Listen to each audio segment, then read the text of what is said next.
8 sentyabrda Pussy Riot toporunyň aktivisti Aytoltan Niyazowa Polşanyň Suwalki şäheriniň prokuraturasy tarapyndan tutuklukdan boşadyldy. Mundunyň 6 sentyabrda gişlik Niyazowa Polşanyň Litwa bilen terhidiniň golaýynda Interpoluň Türkmenistandan gelen haýyşynyň itaatynda çykarylan gyzyl bildiriş itaatynda saklanypdy. Türkmenistanyň häkimetleri Niyazowany 2002-nji ýylda ýurdun Merkezi Bankyndan millionlarça dollaryň ogurlanmagyna iltesikli bolmakda aýplaýar. Dinç günleri Pussy Riot topory beýanat ýaýradyp, onda Aytoltan Niyazowa garşy hiç ýyly kanuny aýplama bildirilmedi. Onuň ýeketäk jinaýaty dünýäniň iň ýapyk diktaturlarynyň birine açyk garşy çykmakdyr. Biz onuň derrew azatlygy göýberilmegini talap edýäris, diýdi. Niyazowanyň egindesi Viktor Kotowyň azatlygy tasdiklamagyna görä, olar 6 sentyabr güni gün ortanlar Polşadan Litwa ýyzlaryna dolanýan mahaly Polyak terhit gullugy tarapyndan saklanypdyrlar. Terhitçiler olaryň ýaşamak yktyýarnamalaryny we pasportlaryny barlapdyr. Niyazowa terhitçileriň onuň ene atasynyň atlary barada sorak berendigine gen galypdyr. Şenbe we ýekşenbe günleri Polşanyň çäginde döwlet idaralary işlemeýändigi sebäpli Niyazowa Suwalki şäheriniň wagtlaýyn tutaqhanasynda saklandy. Kotowyň sözlerine görä, bir güniň dowamynda aktivisti gorama üçin akly üçini tapmak başardypdyr.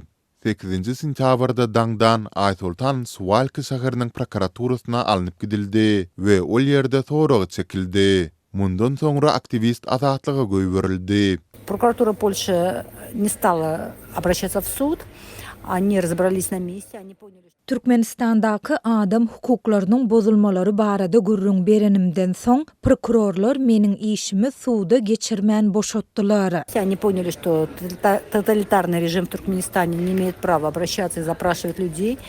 Я рассказала в прокуратуре Польши. Diýip Niyazowa tutuklukdan boşadylmagynyň ýa-ni azatlygy aýtdy. Türkmenistanyň häkimetleri Niyazowany 2002-nji ýylda ýurdun Merkezi Bankyndan 40 milyon dollara goly terişdeleriň ogurlanmagyna iltesikli bolmakda aýplaýarlar. Onuň ekstradisiýasy boýunça haýys 2002-nji ýylda çykaryldy. Niyazowanyň kakasy Gurban Murat Niyazow opozisiýany goldap çykyş edipdi we soňundan türmede tutuklukda aradan çykypdyr. Aytoltan Niyazowa özüniň izarlanmagyny awtoritar häkimete garşy garaýşlary bilen baglanşdyrýar. 2011-nji ýylda Şwitsariýa Niyazowany Türkmenistana tapşyrmakdan ýüzewirdi. Ýöne ony Russiýa ekstradisiýa etdi. Niyazowa ol ýerde koloniýada 6 ýyl saklandy. Şol ýerde ol İsa Mesih halatgar ibadathanasyndaky aýdym saatly çykyş sebäpli huligançylykda aýplanyp türmäge batylan Maria Alyokhina bilen tanışdy. Soňra da Pussy Riot toporuna goşuldy. 2022-nji ýylda Niyazowa Sloveniýada we Horwatiýada hem Türkmenistandan gelen şol bir haýyş etatynda wagtlaýyn tutsak edilipdi. Nastaýaşy Время kanalyna görä, Sloveniýanyň gazety ony 10 sagatdan soň, Horwatiýa bolsa 2 günden soň boşatdy. Horwatiýadaky tutuklukdan soň aklawçylar Interpol'a ýüzlenip, Türkmenistandan gelen haýyşyň bir kanundygyny aýdyp, onuň adynyň gözlük bazasyndan aýrylmagyny talap etdiler. Ýöne gurama bu haýyşy reddetdi.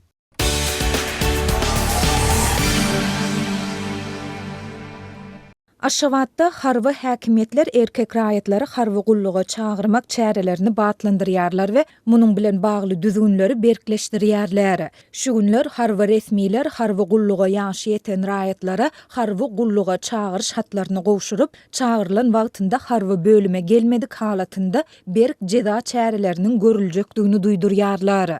Bu ýagdaýlar barada Azatlyk radiosynyň habarçysy 8 sentyabrda paýtagtdan maglumat berdi. Häzir paýtagtyň hoçalyklaryny 18 ýaşda olan ýa-da oňa golaýlan ýaş ýigitleri güýjki hökmany harby gulluga çağırmak çäreleri güýçlendi. Türkmenistanyň ýaragly güýçleriniň Aşgabatyň etrap harby wekillikleri ýokary synpda okuyan wagtynda harby hasaby goýulan ýigitleriň öýlerine gelýärler. Diýip ýagdaýlardan habarly Aşgabatly ene anonimlik şertinde gurrun berdi. Harby wekiller gulluga çağırlayan ýigitleri ýa-da olaryň howsarlaryny harby gulluga çağırlayandygy barada çaklygy gowşurýarlar. Munyň bilen bir wagtda olar raýatlara çaklyk hatynda görkezilen senede gelmedik ýigitleriň polisiýa işgärleri tarapyndan öýünden zor bilen äkidiljekdigini we 5 giýje gündiz gözönekde saklanjakdygyny hem berk duýdurýarlar. Mundan başga olar şondan soňra olaryň harby komendanturasyna tawşyrylyp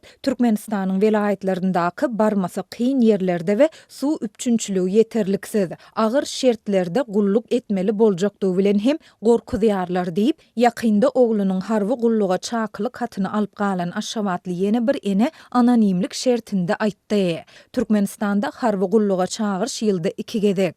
1 aprelden 30 iýuna çenli we 1 oktýabrdan 31 dekabra çenli amala aşyrylýar. Ýurtda harby gulluk 18-27 ýaş aralygyndaky erkek raýatlar üçin hökmany hasaplanýar we ýurdun kanunçylygy şertnama boýunça gulluk ýa-da alternativ gulluk hödürlemeýär. Harby gulluga çağırşyň güýzki mögsümi golaýlayan mahaly şu günler paýtagtda harby gulluga çağırlayan raýatlar saglyk barlygyndan hem geçirilip başlandy. Lukmanlaryň bir näçesiniň aýtmagyna görä, şu gezekki saglyk barlyglarynda harby gulluga gitmäge taýýarlanýan raýatlardan hususan da epilepsik ýagny garaguş keseliniň bardygy ýa-da ýokdugy sorulýar. Bu kesele aýratyn ünsü berilmeginiň sebäbi suýulyň may aýynyň ahyrynda paýtagtyň demir ýol menzilinde çağırş boýunça harby gulluga alınıp barylýan bir ýaş ýigidiň sudurgy geçirip endamy ýygyrylyp aradan çykmagy bilen baglanyşykly. Ýaş eskerleri alyp barýan harbylaryň hiç bir medisina tälimi bolman soň ol tiz kömek ulugy gelýänçä aradan çykýar. Sonda täze eseriň ýaşlykdan bäri epileptik keselinden ejir çekýändigi, muňa garamazdan harby lukmançylyk toporunyň onuň saglyk ýagdaýynyň ustan tutma harby gullugy yaramladygy barada saglyk çözüdüni çykarandygy anyklanypdyr. Diýip ýagdaýlardan habarly Aşgabatly Lukman anonimlik şertinde aýtdy. Onuň tasdiklamagyna görä bu wakadan bäri gulluga çağırlayan raýatlaryň epilepsik ýagny garaguş keselinden ejir çekýändigini ýa-da çekmeýändigini anyklamak tawşyrylýar. Bu kesel bilen kesellän raýatlara saglyk bejergisi ýazylyp berilse-de olar gullukdan boşadylmaýar diýip Aşgabatly ýene bir Lukman anonimlik şertinde aýtdy. Azatlyň ýokarda beýan edilen ýagdaýlar barada paýtagtyň harby we saglyk bölümlerinden tesvir almak synanyşyklary oňy netije bermedi.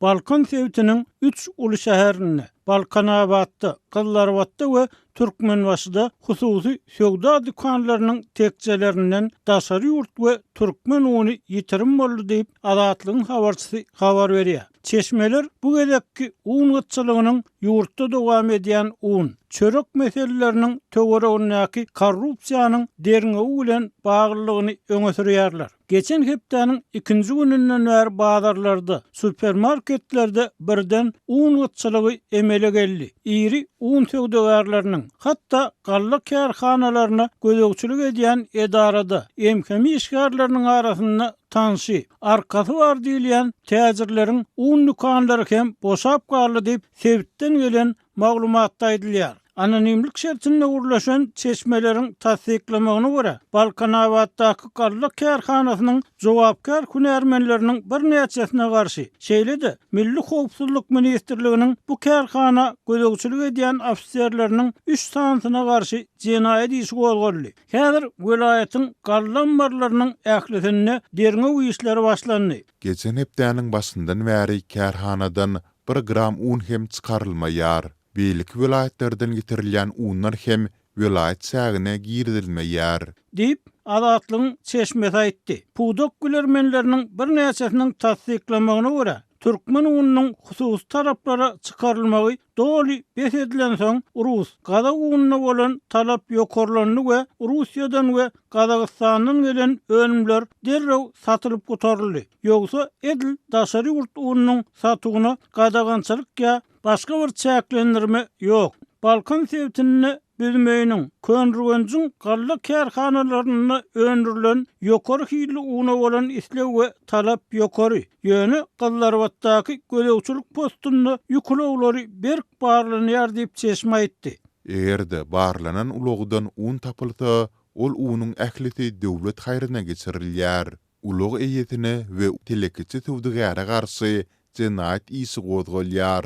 Dip söhbetlerimiz geçirilen barlıkların köçü yol hareketinin howpsuzlygynyň bir aylygy sebäpli has berkitlendigini hem sözüne goşdy. Balkanly Sewda hünärmeniniň tasdiklamagyna görä Azatlyk radiosunda döwlet bahasy 200 manat bolan unyň soňky ýyllarda hususy sewdada bir näçesi gymmat bahadan satylýanyny barada berilen habarlar öz netijesini berýär. Döwlet ýol başçylary tatywda paýok görnüşinde tapylmaýan türkmen ununyň hususy sewdada gymmat bahadan islan mukdarynda tapylýandygyny öwrenip pudogy jogapkär MHM ofitserleriniň ruhsady bolmazdan 2 gram un satylman soň ýurdun galla kärhanalaryna jogapkär howpsuzlyk işgärleriniň işlerini derňemäge başladylar. Dip Sewda hünärmen aýtdy. Onuň sözlerine görä, un sewdasyndaky korrupsiýany ýok etmek üçin döwlet derejesinde herekete geçirilýär. Garaşsyzlyk bayramyna çenli unyň döwlet dukanlaryna, döwletiň belliän wagtyndan hemişe tapylar ýaly bolmagy maksat edilip goýuldy. Balkanly Sewda hünärmeniniň pikirçe, garaşsyzlyk almagynyň 34 ýyllygyny garşylamaga taýýarlanýan Türkmenistanyny hem adamlar döwlet wagtyndan un, çörek satyn almakda kynçylyk çekýärler. Bir gaty utanç, masgaraçylyk,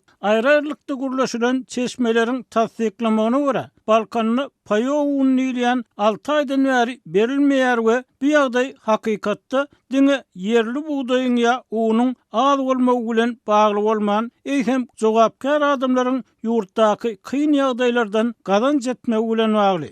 Galla kärhanalarynyň paraxor resmileri hususy taraplara halkyň rysgalyny islen bahalaryndan satýarlar. Hususy taraplara tapylan unyň paýok üçin berilmeli bolanda tapylmazlygy ýok bolmagy halky gahar gazaba mündürýär. Dip bir ýaşaýjy aýtdy. Onuň sözlerine görä, döwletiň keskitlen bahasynyň üstüne 2 manat ýa-da 5 manat goýulyp biraz gymmat satylsa da halk ol uny sesini çykarman aljak. Olar unyň döwlet bahasynyň üstüne 400 manat goýup has gymmat satýarlar. Hatda ondan da köp 50 kilogram uny 600, käte 700 manatdan da gymmat bahalaýarlar. Bu gaty insapsyzlyk bolýar. Meniň pikirimçe manadyň hümmeti hut şu korrupsiýa sebäpli peselýär. Ykdysadyýet durnuksyz. Hamana döwleti prezident dälde korrupsiýa dolandyrýan ýaly. Dip adynyň aýdylmalygyny soran Zenan öz pikirini aýtdy.